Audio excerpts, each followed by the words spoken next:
I started getting involved in activism at Columbia in the fall of 1963 when I joined the Columbia chapter of the Congress of Racial Equality. I then became involved in the movement against the Vietnam War, and this was the first time that you had the Black Student Organization and the major anti-war organization organizing a joint protest.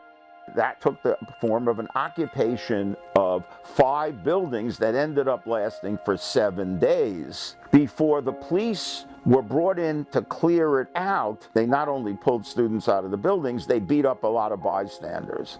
And then the whole school went on strike.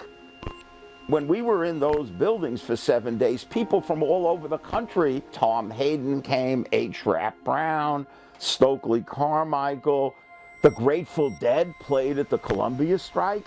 This captured the imagination of people all over the country who started imitating it. And it looks like the same thing happened with the occupation at Columbia. It triggered occupations all over the place. We are trying to build on history. We are trying to build on what we learned from 1968. We seek to learn from their passion and their hope and why they were anti-war at the time. Columbia has actually, as an institution, albeit reluctantly, claimed the legacy of the '68 protests. For the 40th anniversary, it was officially sponsored by the Columbia president.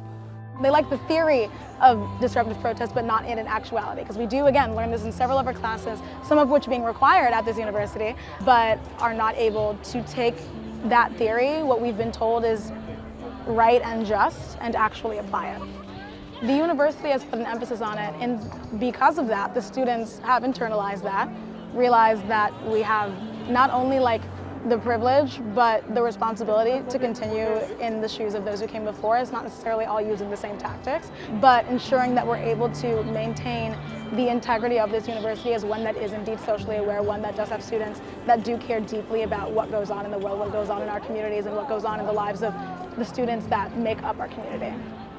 I think that the university is essentially telling its students that we should learn about the movements of the past, but we shouldn't learn from them. But I do think that that's what education is for, right? It's to frame the way that you look at the world. It's to allow you to move through the world and act in accordance with morals and values that match the education that you've gotten thus far.